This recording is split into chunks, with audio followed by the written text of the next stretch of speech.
Welcome back on my YouTube channel Megha history circle. आप सभी का मेरे चैनल पे बहुत बहुत स्वागत है। तो आज मैं आप लोग के लिए लेकर आई हूँ सीटेट एग्ज़ाम 2 फरवरी 2023। आज 2 फरवरी को जो एग्ज़ाम हुआ है वो मैं आप लोगों के सामने लेकर आई हूँ कि किस टॉपिक से कैसे क्वेश्चन पूछे गए थे, किस टॉपिक से पूछा जा रहा है, एनसीईआरटी वेस्ट कितना आ रहा है और उससे अदर जो आउट ऑफ सिलेबस आ रहा है वो कितना आ रहा है। तो दोस्तों हम चलते हैं अपने वीडियो की ओर। तो आज मैं आपको बताती हूँ कि देखिए सीडीपी में जीन पियाजे से क्वेश्चन पूछा हुआ है। जीन पियाजे से क्वेश्चन हर शिफ्ट में बन रहे हैं, ये मैं आपको बता चुकी हूँ। जीन पियाजे, वाइगॉस्की, कोहलबर्ग, ये तो हर शिफ्ट में बन रहे हैं क्वेश्चन। तो इसको जो है आप डिटेल्स अच्छे से पढ़ कर जाइए। ओके दोस्तों, तो नेक्स्ट हम चलते हैं। देखिए हमारा जो है एनसीईआरटी 2005 से भी क्वेश्चन बन रहा है। एनसीईआरटी से क्वेश्चन, एनईपी से क्वेश्चन पूछा जा रहा है दोस्तों। नेशनल एजुकेशन पॉलिसी से 2020 से क्वेश्चन पूछा जा रहा है। इसका फुल फॉर्म भी पूछ लेते हैं। इसमें ये भी पूछ लेते हैं कि ये इसका जो उद्देश्य है, एनईपी का उद्देश्य भी पूछ लिया जाता है। तो दोस्तों इसका उद्देश्य है कि निपुण भारत के अंतर्गत जो है दिया गया है कि है ना, बच्चे कक्षा 3 तक जो होते हैं उनको जो बेसिक चीज़ें होती हैं जैसे कि मल्टीप्लाई होते हैं, रीडिंग होती है, राइटिंग होती हैं, एडिशन होते हैं, सब्ट्रैक्शन होते हैं, ये बच्चों को आने चाहिए। ठीक है ना, तो ये निपुण भारत का ये उद्देश्य होता है। हम नेक्स्ट चलते हैं। तो देखिए हार्वर्ड गार्डनर के बारे में क्वेश्चन बना है हमारा। एक बहुबुद्धि सिद्धांत से भी क्वेश्चन पूछे गए हैं दोस्तों। भाषा से क्वेश्चन पूछे गए हैं, भाषा कौशल से क्वेश्चन पूछे गए हैं। ठीक है, गतिशील कौशल से पिछली शिफ्ट में जो है क्वेश्चन बने हुए थे। इस बार दोस्तों ईवीएस में आउट ऑफ सिलेबस पेपर ज़्यादा आया है, क्वेश्चन ज़्यादा फंसे हैं। एनसीईआरटी बेस्ड क्वेश्चन बहुत ही कम आए हैं, बट जो आउट ऑफ सिलेबस क्वेश्चन आए हैं वो ज़्यादा कठिन नहीं पूछे गए हैं दोस्तों। तो ये सिंपल ही क्वेश्चन हैं जो पूछे गए हैं। तो नेक्स्ट हम चलते हैं। मेटाकॉग्निशन से जो है क्वेश्चन बना हुआ है आज के शिफ्ट में। हेरिडिटी एंड इन्वायरमेंट से क्वेश्चन बना हुआ है। हेरिडिटी आनुवांशिकता और पर्यावरण से क्वेश्चन बना है। आनुवांशिकता और पर्यावरण से क्वेश्चन हमारी इससे पहले की शिफ्ट में भी बना हुआ था। क्रिटिकल थिंकिंग से क्वेश्चन पूछा गया है दोस्तों।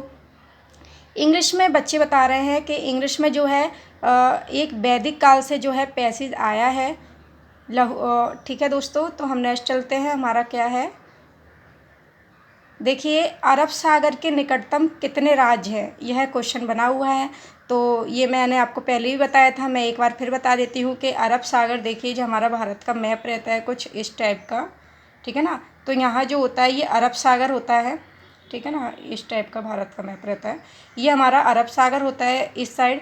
तो जो अरब सागर के जो निकटतम राज्य होते हैं वो कौन कौन होते हैं दोस्तों? गुजरात होता है, गुजरात के नीचे महाराष्ट्र होता है, महाराष्ट्र के नीचे गोवा, कर्नाटक, केरला।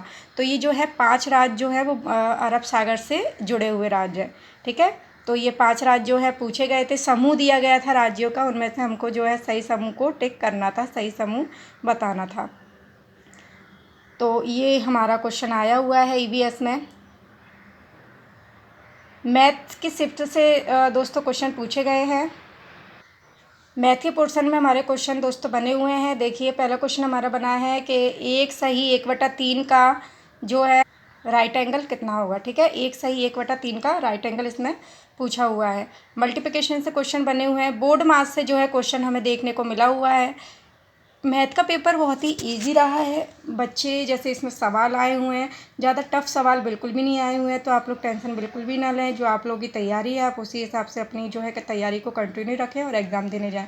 ज़्यादा टेंशन लेने से जो हमारा पहले का होता है हम वो भी भूल जाते हैं। मैंने आपको बहुत बार अपनी वीडियो में बताया हुआ है।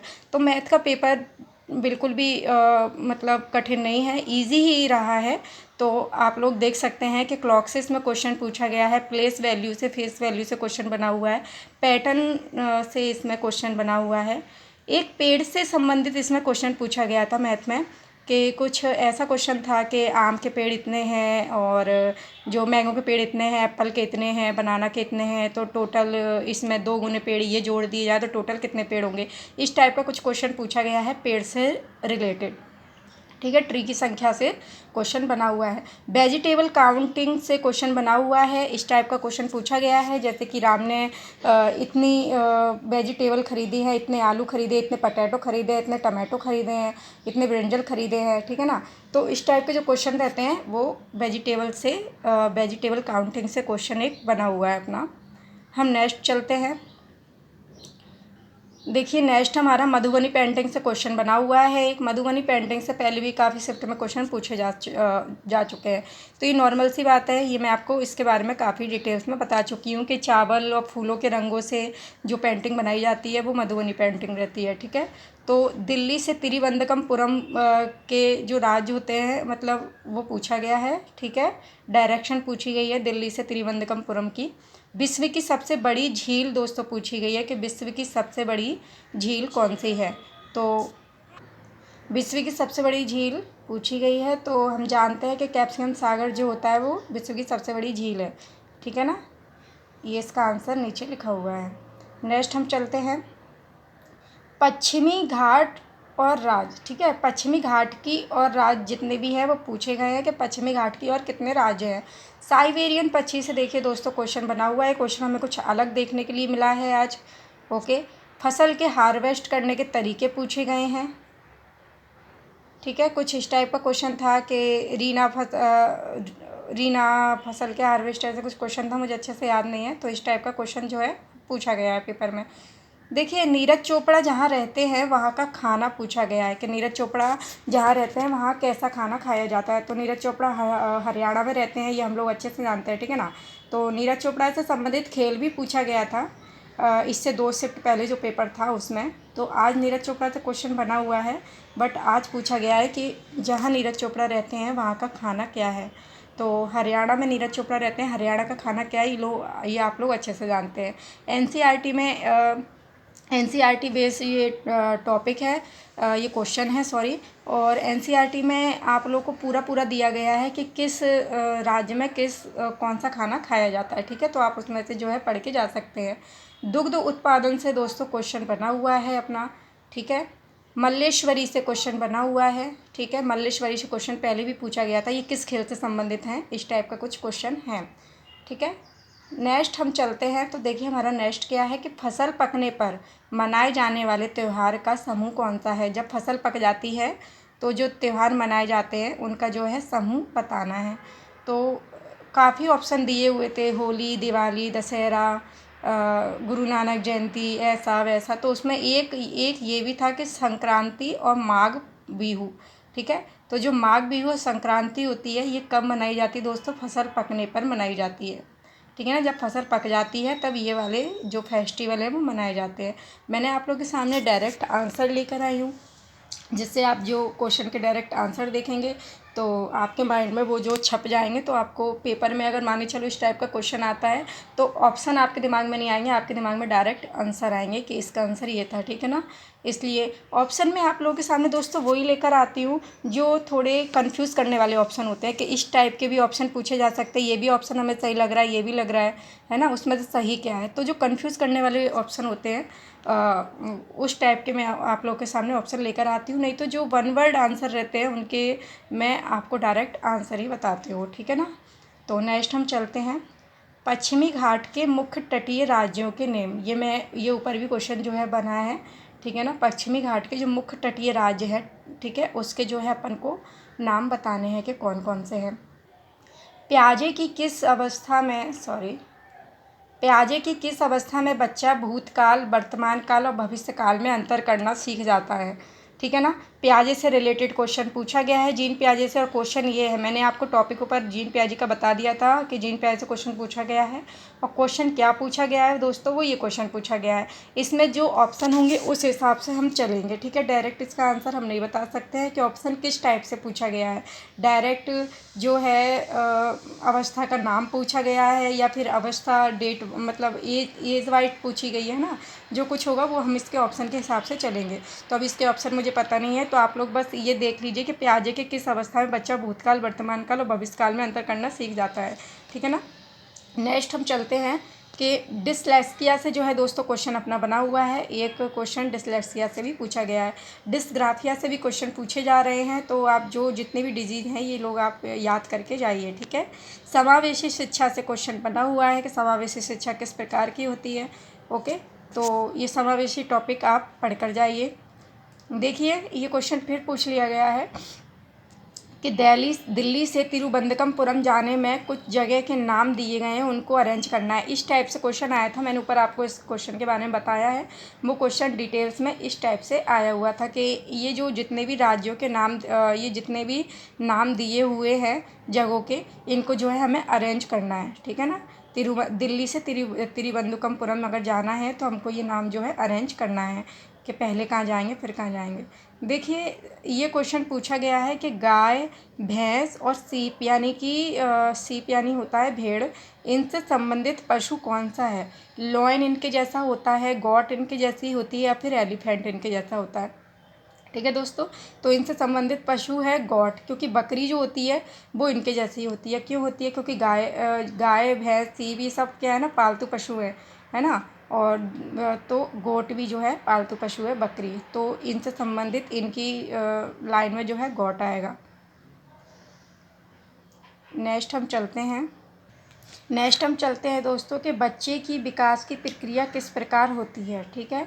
तो बच्चे का विकास कैसा होता है, जो डेवलपमेंट होता है बच्चे का वो कैसा होता है, एक समान होता है और कैसा होता है, ये इसका करेक्ट ऑप्शन हो जाएगा, ठीक है। नेक्स्ट हम चलते हैं। देखिए अधिगम को सकारात्मक रूप से प्रभावित करता है। अधिगम को सकारात्मक रूप से प्रभावित करता है। कौन प्रभावित करता है? कुपोषण प्रभावित करता है, विद्यार्थियों में सहभागिता, या फिर दंड। नहीं करता है, कुछ ऐसा होगा। सॉरी, सही है ये। देखिए अधिगम को सकारात्मक रूप से, सकारात्मक रूप यानी होता है पॉजिटिविटी, ठीक है ना। पॉजिटिव रूप से कौन प्रभावित करता है, मतलब ऐसा कौन सा गुण है जो अधिगम को बढ़ाएगा। तो क्या बढ़ाएगा? विद्यार्थियों में सहभागिता। विद्यार्थियों में सहभागिता होगा वो अधिगम को बढ़ाएगा, ठीक है ना। नेक्स्ट क्वेश्चन पे हम चल। ये क्वेश्चन जो है फिर से पूछ लिया गया है कि नई दिल्ली से तिरुवनंतपुरम के लिए कौन सा स्टेशन आएगा। इसमें कुछ इस तरीके से बच्चों ने बोला है कि मैम इस तरीके से क्वेश्चन पूछा गया है। अब कोई कह रहा है कि स्टेशन पूछा गया है मैम, कोई कह रहा है कि जो राज्य पूछे गए हैं उन्हें अरेंज करना है, ठीक है। तो बात एक ही है कि बीच में कौन कौन से स्टेशन आएंगे, ठीक है ना। बात तो वही पड़ रही है कि पहले भोपाल आएगा, फिर क्या आएगा, फिर क्या आएगा। तो इस टाइप से क्वेश्चन पूछे गए हैं, ठीक है ना। किसी बच्चों का कहना है कि मैम ऑप्शन दिए हैं, किसी का कहना है कि ऑप्शन नहीं दिए हैं, ठीक है। तो इसको उदाहरण कौन कौन से हैं ये हमें बताना है। तो आलू, अदरक, गुलाब का तना और गन्ना, ठीक है ना। इस टाइप का क्वेश्चन जो पेपर में बना हुआ है। देखिए नीरज चोपड़ा के राज्य में ज़्यादातर कौन सा खाना खाते हैं, ठीक है। ये भी मैं आपको ऊपर बता चुकी हूँ। नेक्स्ट है हमारा। देखिए क्वेश्चन हमें कुछ अलग देखने को मिला कि किस पक्षी का खाना एक जैसा होता है। हमें ग्रुप में बताना है, ग्रुप में ही पंछी दिए गए हैं। तो ऐसा कौन सा पंछी का ग्रुप सही है जिसमें उन तीनों का खाना एक ही होता है, ठीक है ना। तो उल्लू, चील और गिद्ध, तो ये तो नहीं होगा। मोर, उल्लू और कौवा, ये भी नहीं है। कबूतर, तोता और मोर, ये जो तीन होते हैं इन तीनों का खाना जो है सेम होता है, एक सा खाना होता है, ठीक है ना। मोर, तोता और कबूतर ये सेम खाना खाते हैं। नेक्स्ट हमारा क्वेश्चन है दोस्तों कि एक ईवीएस कक्षा है, उसमें पिक्चर चार्ट को किस ऊंचाई पर चिपकाना चाहिए। ईवीएस की कक्षा चल रही है, उसमें अपन को पिक्चर चार्ट को, किसी शिक्षक को जो है पिक्चर चार्ट चिपकाना है, तो वो पिक्चर चार्ट को कितनी ऊंचाई तक चिपकाएगा, ठीक है ना। तो इसके ऑप्शन हमारे पास दिए हुए हैं। देखिए बहुत ऊंचा ताकि बच्चे उन तक ना पहुंच सके और उन्हें फाड़ ना सके। न्यूनतम ऊंचाई पर ताकि बच्चा उसके द्वारा स्पर्श और सीख सके। और ऑप्शन इसमें नहीं दिए गए हैं। अगर दोस्तों ये दो ही ऑप्शन दिए गए हैं तो इसमें जो है बी ऑप्शन जो है करेक्ट होगा। लेकिन अगर इसमें और भी ऑप्शन दिए गए हैं तो हम देखेंगे कि इन चारों के मुकाबले जो कौन सा ऑप्शन है जो सही है, ठीक है ना। कौन सा पॉजिटिव ऑप्शन सबसे ज़्यादा है। तो हम हमेशा ईवीएस मतलब जो पेडागोजी होती है उसमें पॉजिटिव ऑप्शन को जो है टिक कर आते हैं, ठीक है ना। तो ये दो दिए हुए हैं तो दो के हिसाब से तो मुझे बी पॉजिटिव ज़्यादा दिख रहा है। लेकिन अगर और भी ऑप्शन होंगे उसके हिसाब से हम इसके क्वेश्चन के आंसर को टिक कर पाएंगे, ठीक है। तो अभी हम इसका आंसर नहीं बता सकते हैं कि क्या है क्या नहीं। अब देखिए सारस से संबंधित क्वेश्चन पूछा गया है कि निम्न में से कौन सी विशेषता साइबेरियन सारस की नहीं है। साइबेरियन सारस से मैंने आपको बोला है, ऊपर क्वेश्चन बना हुआ है, क्वेश्चन यही बना हुआ है। ठीक है, मैं आपके सामने क्वेश्चन भी लेकर आई हूँ कि गर्म प्रदेश से विलगित रहता है, ठंडे प्रदेश में प्रजनन करता है, अकेला रहता है, झुंड में नहीं रहता। साइबेरियन सारस की नहीं है। ये कौन सी विशेषता है जो साइबेरियन सारस की नहीं है? तो ये उसकी विशेषता नहीं है कि वो अकेला रहता है और झुंड में नहीं। ठीक है ना, अकेला रहता है और झुंड में नहीं, ये उसकी विशेषता नहीं है। ठीक है, नेक्स्ट हम चलते हैं क्वेश्चन की ओर। देखिए, आप एक शिक्षक हैं और अपने विद्यार्थी के साथ बिल्डिंग में हैं। ठीक है, मानिए चलिए आप एक शिक्षक हैं और आप अपने स्टूडेंट के साथ जो है बिल्डिंग में हैं। एक अचानक से भूकंप आ गया है, तो सबसे पहले आप कौन सा कदम उठाएंगे? ठीक है, तो इसमें किसी मेज के नीचे छिप जाएंगे, बिल्डिंग से बाहर भाग जाएंगे, स्टूडेंट को भूकंप से बचाने के उपाय बताएंगे। तो क्या करेंगे आप? तो ये हम सब लोग जानते हैं कि जब भी जो है किसी भी प्रकार की भूकंप आता है तो किसी मेज के नीचे या फिर मेज जैसा कोई चीज़ होती है उसके नीचे जो है हम छुप जाते हैं। ठीक है ना, भूकंप से बचने के लिए। स्टूडेंट को भूकंप के तुरंत बिल्डिंग से बाहर भाग जाएंगे, ये चीज़ गलत है, ऐसा नहीं करना चाहिए। स्टूडेंट को भूकंप से बचाने के उपाय बताएंगे, ये तो एक फ़नी आंसर हो गया। ठीक है ना, तो ये तो फ़नी बात है कि बताओ भूकंप आ रहा है और वो स्टूडेंट को बिठा के भूकंप से बचाने के उपाय बता रहे हैं कि ऐसी चीज़ नहीं होती। ठीक है ना, तो किसी मेज के नीचे छुप जाएंगे, इसका करेक्ट आंसर होगा। ओके, तो ऑप्शन ए इसका दोस्तों जो है आंसर हो जाएगा, करेक्ट आंसर। नेक्स्ट हम क्वेश्चन पे चलते हैं। देखिए, सीखने के रूप में मूल्यांकन के लिए स्व आकलन, साथियों द्वारा सीखना, योगात्मक मूल्यांकन या फिर प्रतिक्रिया। सीखने के रूप में मूल्यांकन का आकलन पूछा गया है, तो स्व आकलन और साथियों के द्वारा। ठीक है, ये जो है इसका ऑप्शन करेक्ट होना चाहिए। अब हम देखते हैं, हाँ इसका जो है सी ऑप्शन करेक्ट है, ऑप्शन 1 और ऑप्शन 2। ठीक है ना, तो नेक्स्ट हम क्वेश्चन पर चलते हैं।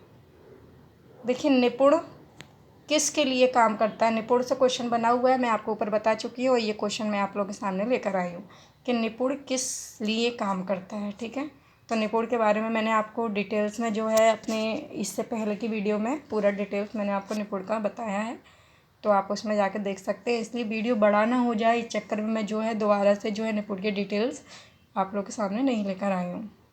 तो इसके ऑप्शन है हमारे पास कि बच्चे को साक्षर पढ़ना और बुनियादी गणित अच्छा करने के लिए। बच्चे को पढ़ने या गणित कौशल में अच्छा करने के लिए, गणित कौशल में अच्छा करने, देखो बात ये भी सही है, लेकिन ये मैं आपके सामने ऑप्शन क्यों लेकर आई कि देखिए बात तो ये भी सही है, लेकिन इसमें क्या है, गणित कौशल को अच्छा करने के लिए। गणित नहीं, बुनियादी गणित, मतलब जो बेसिक गणित है। ठीक है ना, उसे बेसिक गणित आना चाहिए, अर्थमेटिक आना चाहिए, पूरे गणित में अच्छा थोड़ी ना करना है। निपुण का उद्देश्य क्या है कि बच्चों को पढ़ना आ जाए, लिखना आ जाए, और जो बेसिक मैथ है, मैथमेटिक्स है, बेसिक अर्थमेटिक है, वो जो है बच्चे को आ जाए। ठीक है ना, तो इसका जो है ए ऑप्शन सही हो जाएगा। मेरी तबीयत दोस्तों कुछ सही नहीं है, इसलिए मैंने कल का वीडियो नहीं डाल पाया था, 1 फरवरी को जो पेपर हुआ था, लेकिन उसके कुछ क्वेश्चन मैंने इसी वीडियो में जो है ऐड कर दिए हैं। तो जब जब उसके क्वेश्चन शुरू हो जाएंगे तो मैं आप लोगों को बता दूंगी। ठीक है, तो मैंने वीडियो दोस्तों बना ली थी, सब कर मतलब PDF मैंने बना ली थी, तैयार करके रख ली थी, बट मेरी तबीयत इतनी ज़्यादा ख़राब हो गई है, आपको मेरी आवाज़ से ही लग रहा होगा कि मेरी तबीयत कितनी ख़राब है, तो इसलिए मैं जो है वीडियो नहीं डाल पाई। उसके लिए मैं आप लोगों से माफ़ी चाहती हूँ, लेकिन मैंने जो है इसमें वो क्वेश्चन ऐड कर दिए हैं। ठीक है, तो अगर आप ये 2 फरवरी का पेपर जो देखेंगे तो आपको इसमें 1 फरवरी के भी क्वेश्चन मिल जाएंगे, मैंने इसमें इंक्लूड कर दिए हुए हैं। ओके दोस्तों, मैं कभी भी आप लोगों का नुकसान नहीं चाहूँगी। अगर मैंने वीडियो नहीं डाली है तो मैंने इसमें वो क्वेश्चन जो है ऐड कर दिए हैं। ठीक है ना, तो आप लोग जो है देख लीजिएगा। मैं नेक्स्ट क्वेश्चन की ओर चलती हूँ।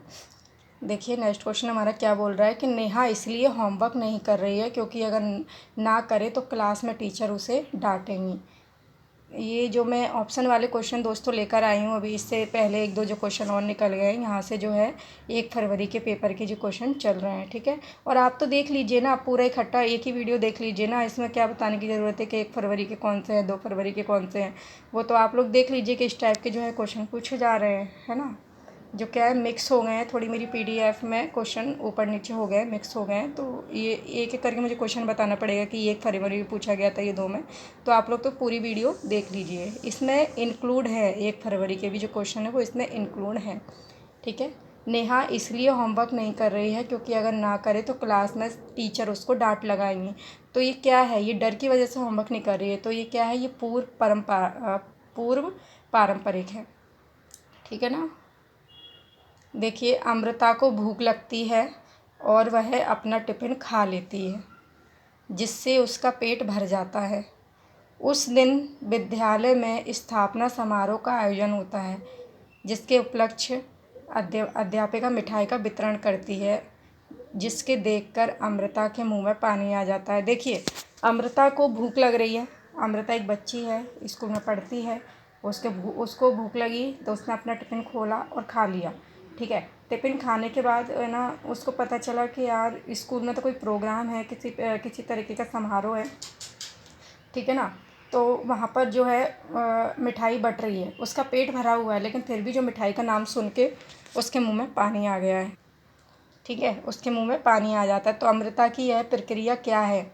बिना शर्त प्रोत्साहन, सशर्त प्रोत्साहन या फिर बिना शर्त प्रोत्साहन। ये 2 बार टाइप हो गया है आंसर। तो यहाँ दोस्तों बिना शर्त प्रतिक्रिया होगा। ठीक है, बिना शर्त प्रतिक्रिया।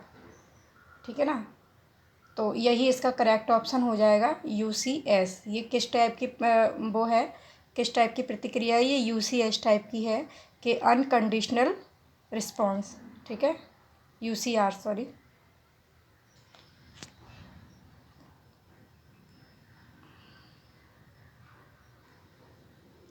प्रतिक्रिया।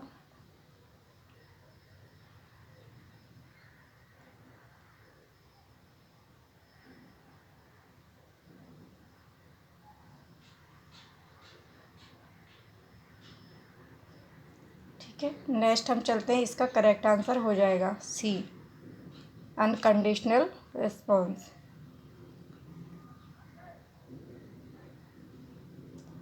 देखिए, एक 5वीं क्लास का बच्चा है, वो 3rd क्लास तक उसकी मातृभाषा पढ़ने में निपुणता हासिल कर लेता है, या स्कूल में इंग्लिश पढ़ने में भी वह निपुण हो जाता है, तो यह क्या कहलाएगा? अगर कोई बच्चा एक भाषा से अधिक भाषा जानता है, ठीक है ना, एक भाषा तो जानता ही है, उसके अलावा भी कोई भाषा जानता है, ठीक है, तो उसको बोलते हैं बाय लैंग्वेज। क्या बोलते हैं? By language. ठीक है ना, बाय लैंग्वेज उसको बोला जाता है। और अगर कोई बच्चा एक भाषा से कई ज़्यादा भाषा जानता है, इस और कई भाषा जानता है, तो मैनीलिंगुअल बोलते हैं। ठीक है ना। नेक्स्ट हम चलते हैं। देखिए, सुनने की समस्या वाले छात्रों के लिए कौन सी प्रभावी प्रक्रिया नहीं है? जिन बालकों को सुनने में समस्या है उनके लिए कौन सी प्रभावी प्रक्रिया, मतलब उनके लिए कौन सी प्रक्रिया ऐसी है जो ठीक नहीं रहेगी, जो जिन बच्चों को सुनने में तो ऑप्शन में दिया है व्याख्यान और वस्तुओं को दिखाएं। तो देखिए, व्याख्यान होगा, टीचर लेक्चर देगी, तो वो व्याख्यान करना, तो जो बच्चा सुन नहीं सकता उसके लिए कोई फ़ायदे का काम ही नहीं है ना। तो इसका करेक्ट आंसर व्याख्यान हो जाएगा। ये कोई प्रभावी नहीं रहेगा उसके लिए व्याख्यान। नेक्स्ट हम चलते हैं। देखिए, एक शिक्षक को एक छात्र को कैसे तैयार करना चाहिए? एक शिक्षक है, उसको एक छात्र को कैसे तैयार करना चाहिए? महारत उन्मूलन उन्मुख लक्ष्य से। ठीक है ना, प्रदर्शन उन्मूलन लक्ष्य, इससे नहीं करना चाहिए। किससे करना चाहिए? महारत उन्मुख लक्ष्य, इसको इंग्लिश में कहते हैं। देखिए 3 टाइप से जो होते हैं, एक तो होता है मास्टरी ओरिएंटल गोल। ठीक है ना, मास्टरी और ओरिएंटल गोल। एक होता है परफॉर्मेंस ओरिएंटेड सॉरी। ठीक है ना, और एक होता है फेलियर अवेयरनेस। ठीक है ना, फेलियर अवेयरनेस। तो क्या होता है, जो मास्टरी ओरिएंटेड होता है, इसमें होता है बच्चे को सब कुछ सिखाना।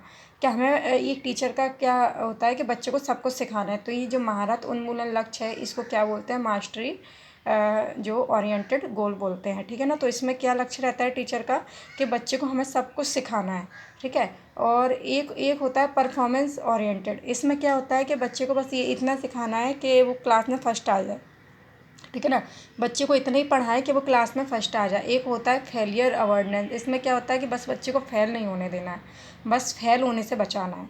ठीक है। तो एक टीचर का लक्ष्य लक्ष्य टीचर का ये होता है, एक टीचर को बच्चे को ऐसे तैयार करना चाहिए कि उसे महारत प्राप्त हो जाए, मतलब मास्टरी ओरिएंटेड, मतलब हर चीज़ में मास्टर हो जाए, ठीक है ना। ये टाइप टीचरों को नहीं अपनाने चाहिए कि मात्र फर्स्ट आने के लिए पढ़ाना है या फिर सिर्फ पास होने के लिए पढ़ाना है, उसे फेल नहीं होने देना है। या तो उसका करेक्ट आंसर होगा क्या, मास्टरी ओरिएंटेड गोल, ठीक है ना। महारत उन्मूलन लक्ष्य, एक टीचर को बच्चे को कैसे तैयार करना चाहिए, इस टाइप से तैयार करना चाहिए। नेक्स्ट हमारा क्वेश्चन है, समावेशी शिक्षा की भावना का पालन नहीं करते, ठीक है। तो कौन नहीं करते हैं समावेशी शिक्षा की भावना का पालन? इसमें ये ऑप्शन दिए गए हैं, विभेदी निर्देशक, सीखने के लिए सार्वभौमिक व्याकरण, पृथक्कीकरण या फिर संयोगपूर्ण सीखना। तो देखिए पृथक्कीकरण जो होगा इसका करेक्ट आंसर होगा, ये हैं जो वो पालन नहीं करते हैं, ठीक है। समावेशी शिक्षा में पृथक्कीकरण और ना सेपरेट, ये नाम तो जो है आते ही नहीं है, ठीक है ना। अगर नेमिंग, सेपरेट, पृथक्कीकरण ये नाम अगर आ रहे हैं तो यही जो है करेक्ट आंसर होगा। समावेशी शिक्षा का पालन नहीं करते पूछा गया है, तो नहीं में यही आएगा, ठीक है। तो इसका करेक्ट आंसर ऑप्शन सी हो जाएगा। नेक्स्ट हम चलते हैं।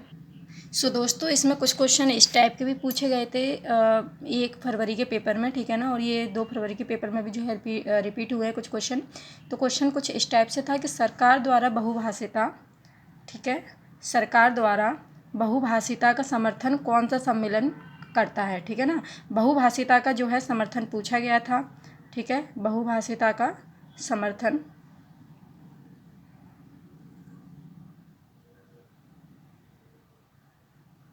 तो इसका करेक्ट आंसर था दोस्तों कि जो बहुभाषी का समर्थन करता है वो भाषा संगम, उसमें आंसर होगा, ठीक है ना, भाषा संगम। ओके दोस्तों, और भी क्वेश्चन जो है पूछे गए थे, जैसे कि पूछा गया था कि दूध से दही बनाने की प्रक्रिया कौन सी होती है, ठीक है ना। दूध से दही बनाने की जो प्रक्रिया है पूछी गई है कि दूध से दही बनाने की प्रक्रिया कौन सी होती है, तो उसको कौन सी प्रक्रिया बोलते हैं, किण्वन, कौन सी प्रक्रिया बोलते हैं, ये वाली। नेक्स्ट क्वेश्चन पूछा गया था, ठीक है, फर्मेंटेशन जो है प्रक्रिया उसको बोलते हैं, मैं एक बार आपको लिख के बता देती हूँ।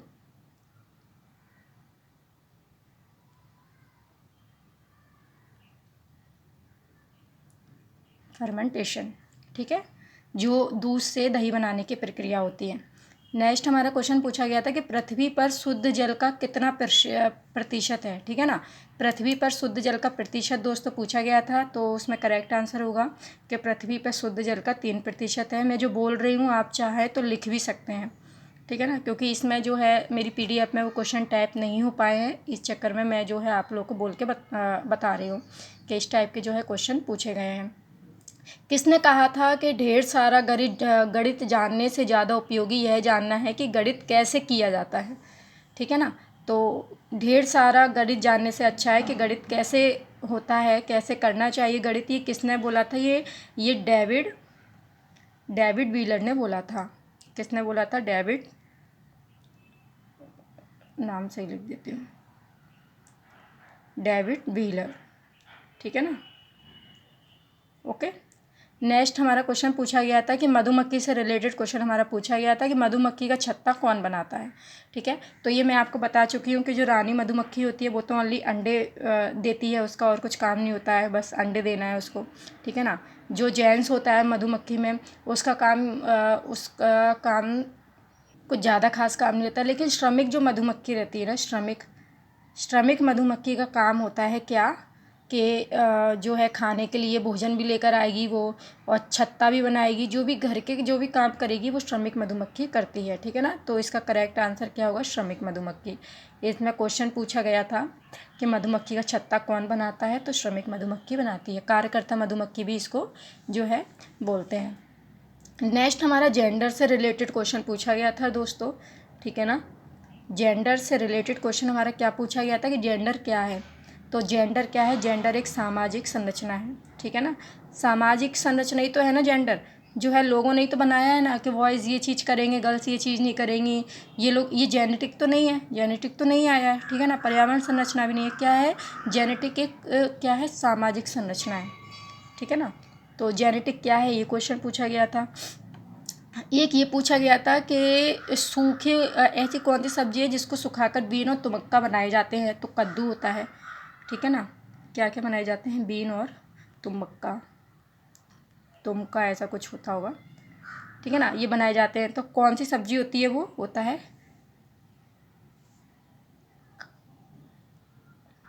कुकुम्बर। ठीक है, कुकुम्बर होता है जिसको सुखा के क्या किया जाता है, बीन और तुमक्का बनाए जाते हैं। नेक्स्ट हमारा क्वेश्चन पूछा गया था कि आंतरिक प्रेरणाओं के अनुकूल भाव क्या है। ठीक है ना, आंतरिक प्रेरणाओं में अनुकूल भाव, अनुकूल भाव पूछा गया था दोस्तों। अनुकूल भाव का होता है कि पॉजिटिविटी। ठीक है ना, मतलब अनुकूल भाव उसके लिए उचित हो। ठीक है ना, ऐसा कौन सा भाव है, तो ऑप्शन में दिया हुआ था कि चिंता, डर या प्यार। तो जो प्यार है वो आंतरिक प्रेरणा के लिए अनुकूल भाव होगा। ठीक है ना, बच्चे के प्रति प्यार रखेंगे तो वो क्या है ना, उसके अंदर से जो है मोटिवेट होगा बच्चा। ठीक है, एक क्वेश्चन हमारा था कि छोटे बच्चों के लिए प्राथमिक सामाजिकरण कौन सा है। ठीक है, तो छोटे बच्चों के लिए प्राथमिक सामाजिकरण पूछा गया था। तो मैंने आपको बता दिया है कि प्राथमिक जो सामाजिकरण होता है वो होता है प्राइमरी सोशलाइजेशन होता है, परिवार आता है उसमें, और सेकेंडरी सोशलाइजेशन में आता है विद्यालय। मैंने आपको पहले भी काफ़ी बार बता दिया है। नेक्स्ट हमारा क्वेश्चन पूछा गया था कि कौन सा राज्य किस उस पर है, तो बंगाल की खाड़ी का गोवा तट पर है, अरब सागर पर, पांडिचेरी पर है। ये कुछ ऑप्शन थे, मेरे को अच्छे से कुछ याद नहीं है। हम नेक्स्ट क्वेश्चन की ओर चलते हैं। ये पूछा गया था हमारा कि भारतीय सरकार योजना जो स्कूली शिक्षा के समान अवसरों और सीखने के समान परिणामों के बारे में बात करती है, वो कौन सी शिक्षा है, तो वो कौन सी शिक्षा है दोस्तों, वो है समग्र शिक्षा। कौन सी शिक्षा है, वो समग्र शिक्षा। समग्र शिक्षा है, उसके अंतर्गत जो है भारतीय सरकार योजना और जो स्कूली शिक्षा है, ठीक है ना, स्कूली शिक्षा के समान अवसरों और सीखने के समान परिणामों के बारे में बात करती है। ठीक है, नेक्स्ट क्वेश्चन दोस्तों हमारा बना था कि which is correct about NEP 2020 foundational stage. ठीक है, फाउंडेशनल स्टेज के बारे में जो है पूछा गया था कि फाउंडेशनल स्टेज जो है कब से कब तक होती है, तो इसका करेक्ट आंसर था first 5 year up to class second. ठीक है, देखो मैं जो आपको NEP के स्टेट के बारे में कुछ बता देती हूँ कि NEP 2020, ठीक है, इसके बारे में मैंने आपको काफ़ी इसका बताया, उद्देश्य वगैरह सब कुछ बताया इसके, और वो बता देती हूँ कि कौन कौन से होते हैं। FPMS ये होती है। ठीक है ना, कौन कौन सी होती हैं, FPMS। ठीक है, एक तो होती है, एक होती है फाउंडेशनल, एक होती है, ये चला गया, फाउंडेशनल, प्रिपरेटरी, एक होती है मिडिल, और एक होती है सेकंड स्टेज। ठीक है, ये 4 टाइप की स्टेज जो है होती हैं। इनमें जो फाउंडेशनल होती है वो 5 साल की है, जिसमें 2 साल से आंगनवाड़ी और 3 साल में कक्षा 1 और कक्षा 2 जो है पढ़ाई जाती है। ठीक है, 5 साल की जो है फाउंडेशनल स्टेज होती है। इसमें ना 5 साल होते हैं टोटल, जिसमें 2 साल बच्चा आंगनबाड़ी में पढ़ता है और 3 साल कक्षा 1 और 2 में पढ़ता है। ठीक है ना, और हमारा नेक्स्ट क्वेश्चन था कि समावेशी शिक्षा की भावना का पालन कौन सी चीज़ नहीं करती है, तो दोस्तों काफ़ी ऑप्शन दिए हुए थे, शायद आई थिंक इसमें क्वेश्चन है। ये देखिए दोस्तों, ये इसमें क्वेश्चन दिया गया है कि समावेशी शिक्षा की भावना का पालन कौन नहीं करता। तो ठीक है, तो इसमें पृथकीकरण जो होगा इसमें आंसर होगा। क्यों होगा, क्योंकि पृथकीकरण जो होता है, क्योंकि क्या होता है, पृथकीकरण का इसमें कोई स्थान नहीं होता। समावेशी शिक्षा में पृथकीकरण का नहीं, बल्कि इंक्लूसिव एजुकेशन में जो होता है इक्वालिटी और इक्विटी का जो है प्रिंसिपल काम करता है। ठीक है ना, इक्वालिटी होनी चाहिए और क्या होनी चाहिए, इक्विटी होनी चाहिए जी। पृथकीकरण जैसा इंक्लूसिव एजुकेशन में कुछ भी नहीं होता। तो ठीक है, तो इसलिए इसका आंसर हो जाएगा पृथकीकरण। ठीक है, तो आज की वीडियो में बस इतना ही। ठीक है दोस्तों, तो जो मैंने आज की वीडियो में आप लोगों को पढ़ाया है, इसमें मैंने जो 1 फरवरी को जो पेपर हुआ है उसको भी मैंने इसमें इंक्लूड किया है। मैंने जैसे कि आपको बताया कि मेरी तबीयत सही ना होने के कारण मैं वीडियो नहीं डाल पाई थी, बट मैंने अपना काम पूरा कर दिया है। मैंने इसमें वो क्वेश्चन इंक्लूड कर दिए हैं। तो आप लोगों को एक वीडियो देखने से 2 फ़ायदे होंगे। एक तो 2 फरवरी का भी जो है पेपर आप लोग देख सकेंगे, और इसी में आप 1 फरवरी का भी पेपर देख सकेंगे। तो आपने क्वेश्चन देखे होंगे, क्वेश्चन काफ़ी टफ नहीं आ रहे हैं, नॉर्मल क्वेश्चन आ रहे हैं। लेकिन 2 फरवरी के पेपर की अगर हम बात करें तो मैं आपको बता चुकी हूँ कि EVS जो पोर्शन आया है वो आउट ऑफ सिलेबस गया हुआ है। NCERT से जो है बहुत ही कम क्वेश्चन उसमें बने हुए हैं। ऐसा एक शिफ्ट में और हुआ था और ऐसा आज दूसरी बार हमें इस शिफ्ट में देखने को मिला है 2 फरवरी के पेपर में। 1 फरवरी को जो पेपर हुआ था वो काफ़ी इजी पेपर था, उसमें EVS का पोर्शन बिल्कुल भी बाहर नहीं आया था। NCERT वेस्टी जो है उसमें क्वेश्चन आए हुए थे, ठीक है, जैसे कि हाथी, पंछी और निपुण, इनसे ही जो है क्वेश्चन पूछे गए थे। तो ठीक है, इसमें लेकिन कुछ टॉपिक ऐसे हैं जैसे जीन प्याजे हैं, वाइगॉस्ट की है, कोहल वर्ग है, ठीक है ना। ये जो टॉपिक मैंने ऊपर, इसलिए सबसे पहले मैंने ऊपर टॉपिक ही दिए हुए हैं। तो ये टॉपिक जो इसमें है ये मोस्टली हर शिफ्ट में ही पूछे जा रहे हैं, चाहे आउट ऑफ सिलेबस पूछा जा रहा हो चाहे नहीं पूछा जा रहा हो। तो इन टॉपिकों को एक बार आप अच्छे से और पढ़ के जाइए, डिटेल्स इनकी देख कर जाइए। मैप के बारे में आपको बता चुकी हूँ कि आप लोग एक बार अगर पेपर देने जाइए तो मैप को जो है अच्छे से देख कर जाइए, अच्छे से पढ़ कर जाइए, ठीक है ना दोस्तों। तो आज की वीडियो में बस इतना ही। अगर आपको हमारी वीडियो अच्छी लगी हो तो वीडियो को लाइक करें, चैनल को सब्सक्राइब करें। Thank you.